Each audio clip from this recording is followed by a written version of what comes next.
जी नाज़रीन, ब्रेक के बाद एक बार फिर आपको खुश आमदेद कहते हैं। अली मूसा गिलानी के साथ हमारी गुफ्तगू का सिलसिला जारी है। एएनएफ के हवाले से बात भी कर रहे हैं और आज सुप्रीम कोर्ट में इस हवाले से हुआ और पूरे केस को वो बयान भी कर रहे हैं। एएनएफ पे उनको एतमाद नहीं है, इस तहकीकाती एजेंसी पे। अब हम उनसे ये सवाल जरूर करेंगे कि कौन सी ऐसी तहकीकाती एजेंसी हो जो ये फेयर ट्रायल करे, कौन सी ऐसी तहकीकाती एजेंसी हो जिस पे आपको यकीन हो। देखिए, ये केस जो है ना, ये सिर्फ है वायलेशन ऑफ रूल्स का, और कोई रूल भी नहीं है।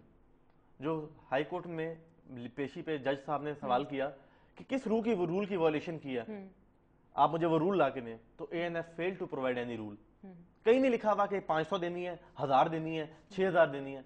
ये तो आप उस पे जिक्र करें, लेकिन आपके साथ जो आप कह रहे हैं मेरे पे रूल की वायलेशन हुई है, ठीक है, रूल तो मेरे पे मुझे जुडिशियल नैब प्रूव कर ले, एफआईए प्रूव कर ले, मैं मेरी जुडिशियल कमीशन मेरे पे क्यों बना रही है? छोटा सा ये केस है, इसको इतना बड़ा छोटा सा नहीं, 7 अरब रुपए का स्कैंडल है पूरी दुनिया में। 7 अरब का स्कैंडल है, किसने कहा 7 अरब का स्कैंडल है? कोई 7 अरब का स्कैंडल नहीं है, ये इसकी कोई कीमत ही नहीं होगी। जुडिशियल कमीशन से नहीं होना चाहिए फेयर ट्रायल। देखिए, फेयर ट्रायल का राइट तो है मुझे, बिल्कुल मेरे पे। मैं तो चाहूंगा कि जुडिशियल कमीशन हो, जिसके पास जुडिशियल पावर दो, सारी पावर दो, अरेस्ट करने की पावर दो। मेरी तो ये ख्वाहिश होगी।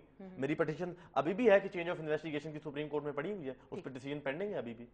मैंने दी हुई है दरखास्त चेंज ऑफ इन्वेस्टिगेशन की। तो सुप्रीम कोर्ट ने इस पे कुछ अमल दरामद किया या कुछ आपको सुना गया? क्योंकि आज तो देखिए बड़ा क्विक आपको सुना गया। देखिए, सुप्रीम कोर्ट में वो दूसरे बेंच के पास है, वो मेन पिटीशन है, ये मेरी बेल पिटीशन है, वो वहां पर पेंडिंग है। वहां पर और बड़े सारे केसेस बीच में आ गए हैं, हनीफ अब्बासी साहब का बीच में आ गया है, 7 और कंपनीज का बीच में आ गया है, तो वो एक और उसको लंबा चौड़ा करता जा रहे हैं वो। इनको तो एएनएफ वालों को शायद ये लगा होगा, यार ये तो बड़े मजे की चीज है, ना कुछ है, ना कुछ पकड़ो, ना कुछ पकड़ो, सिर्फ नाम पे डालते जाओ। नाम ही आप कह रहे हैं उसमें डालते जाएं। इसका मतलब जो हमें समझ आ रही है, एएनएफ के अलावा कोई भी तहकीक कर ले, कोई भी तहकीक कर आपको मंजूर? मुझे मंजूर है। आपको मंजूर है, ठीक है।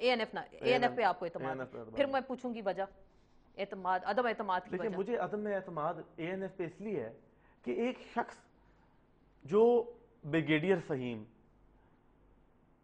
कर्नल फलाना, लेफ्टिनेंट कर्नल फलाना, मेजर फलाना, लेफ्टिनेंट जनरल फलाना, मतलब ऊपर से लेके अरारकी शुरू करते जाए ना, मतलब वो ऐसे लोग हैं जहां पर जाते हुए हमारे पर जल जाते हैं, ठीक है।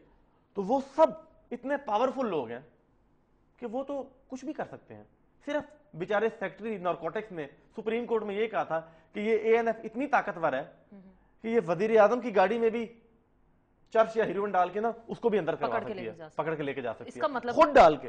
इसका मतलब एएनएफ का सेक्रेटरी में ये केस है कि एक इनका कोई कर्नल था जिसके किसी रिश्तेदार ने किसी बंदे के पैसे देने थे, वो पैसे मांगने आया, उसने उसको केस में डाल दिया, वो बरी हुआ। उसने सेक्रेटरी को application pending before the secretary narcotics control है कि फलाने, मुझे उसका नाम नहीं याद, मैं वो डिटेल्स भी आपको दे दूंगा कि आप इस पे खिलाफ तहकीकात करें। और वो साबित हुआ है कि इसने मेरे पे ये इस रिश्तेदारी के चक्कर में, ये तो बदमाश है। एएनएफ तो बिल्कुल बदमाश है। ये आज उन्होंने हरकत की है, मुझे कोई फर्क नहीं पड़ेगा, मुझे कोई डर, मुझे कितनी देर अंदर रखेंगे? 1 साल 2 साल? मैं छोटा सा था, यूसुफ रजा गिलानी साहब अंदर थे, मेरे बड़े भाई बाहर पढ़ रहे थे, मेरे घर में वाहिद कफील मेरे वालिद साहब ही थे, तब मुझे डर नहीं लगा था। अब तो मैं बड़ा जवान हूं और बड़े लोग पीछे हैं मेरे।